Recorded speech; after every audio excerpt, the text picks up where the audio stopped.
नमस्कार, रिपब्लिक भारत आप देख रहे हैं, मैं आपके साथ सागर मिश्रा। मिडिल ईस्ट में चल रही जंग अब सिर्फ ईरान और अमेरिका की लड़ाई नहीं रह गई।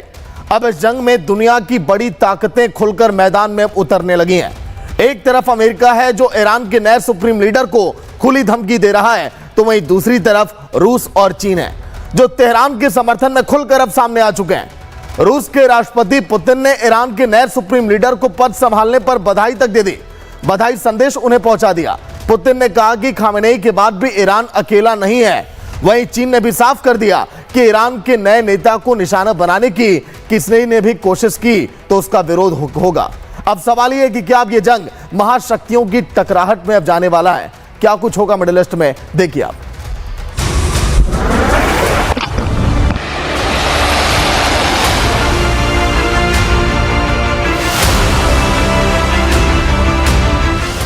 मिडिल ईस्ट में चल रही जंग के बीच दुनिया की सियासत में एक नया मोड़ आ गया है। ईरान के नए सुप्रीम लीडर के तौर पर मुस्तफा खामेनेई के सामने आते ही रूस ने ऐसा कदम उठाया है जिसने वॉशिंगटन को सीधा संदेश दे दिया है। रूसी राष्ट्रपति व्लादिमीर पुतिन ने मुस्तफा खामेनेई को सुप्रीम लीडर बनने पर बधाई दी। क्रेमलिन की ओर से जारी संदेश में पुतिन ने कहा कि उन्हें भरोसा है कि मुस्तफा खामेनेई अपने पिता अली खामेनेई की विरासत को आगे बढ़ाएंगे। मुस्तफा खामेनेई कठिन परिस्थितियों में ईरान की जनता को एकजुट रखेंगे, लेकिन यह सिर्फ औपचारिक बधाई नहीं थी। डिफेंस एक्सपर्ट मानते हैं कि इस संदेश के पीछे एक बड़ा राजनीतिक संकेत छिपा है। संकेत ये कि अगर अमेरिका और इजराइल को लगता है कि खामेनेई के बाद ईरान कमजोर पड़ जाएगा तो ये उसकी बड़ी भूल हो सकती है, क्योंकि मॉस्को ने साफ कर दिया है कि तेहरान के साथ उसका समर्थन कम नहीं होने वाला। यानी ईरान के पीछे अब रूस की ताकत भी खड़ी दिखाई दे रही है। सिर्फ रूस ही नहीं, चीन ने भी इस पूरे मामले में ऐसा बयान दिया है जिसने अमेरिका की रणनीति पर सवाल खड़े कर दिए।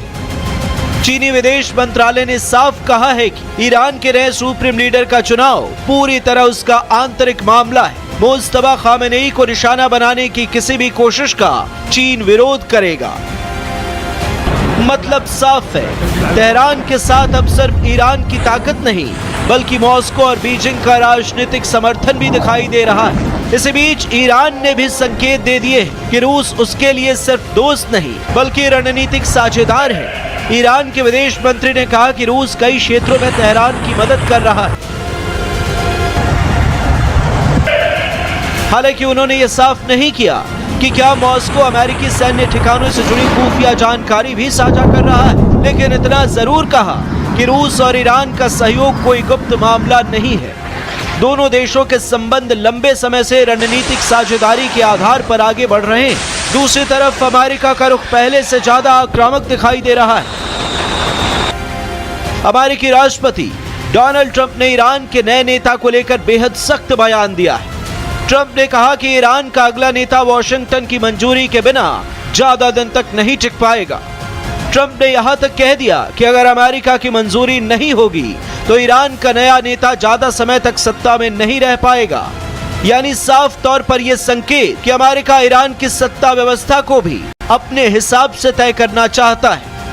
ट्रंप के इस बयान ने दुनिया भर में बहस छेड़ दी है, क्योंकि अगर एक तरफ अमेरिका दबाव बना रहा है तो दूसरी तरफ रूस और चीन उस दबाव के खिलाफ खड़े दिखाई दे रहे हैं। यही वजह है कि अब इस जंग को सिर्फ ईरान अमेरिका संघर्ष नहीं माना जा रहा। जानकारों का मानना है कि यह संघर्ष धीरे धीरे एक बड़े भू राजनीतिक टकराव का रूप ले सकता है, जहां एक तरफ अमेरिका और उसके सहयोगी होंगे और दूसरी तरफ रूस चीन के साथ ईरान। अगर ऐसा होता है तो मिडिल ईस्ट की यह जंग सिर्फ एक क्षेत्रीय युद्ध नहीं बल्कि वैश्विक शक्ति संतुलन की लड़ाई बन सकती है। Bureau report, republic Bharat.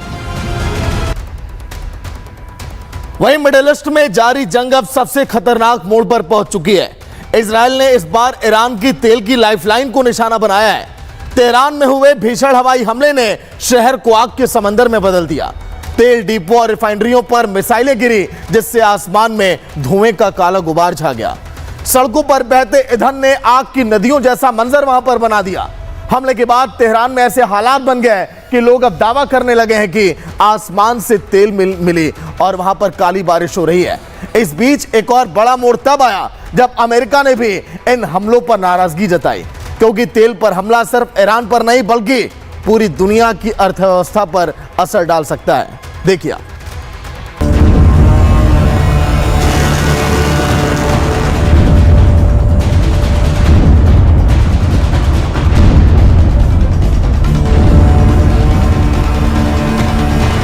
Tehran एक ऐसा शहर जो आम दिनों में रोशनी और रफ्तार से भरा रहता है, लेकिन शनिवार की रात यहां आसमान में आग बरसी। तेल के विशाल डिपो, ईंधन के भंडार और रिफाइनरियां इजरायली मिसाइलों का निशाना बन गई।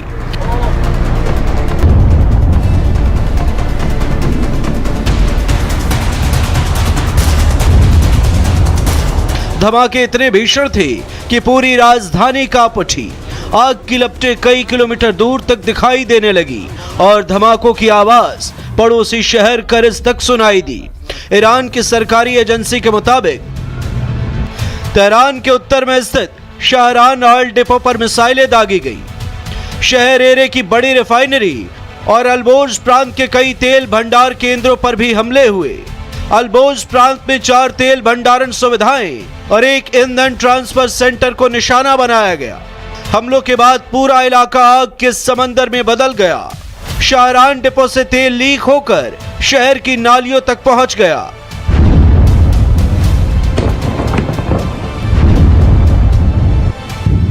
तेहरान के तेल डिपो पर हमले के कई वीडियो सोशल मीडिया पर वायरल हो रहे हैं। वायरल वीडियो में साफ दिख रहा है कि आसमान में काले धुएं का विशाल गुब्बार छाया हुआ है। सैकड़ों फीट ऊंची आग की लपटें तेहरान के आसमान को लाल कर रही हैं।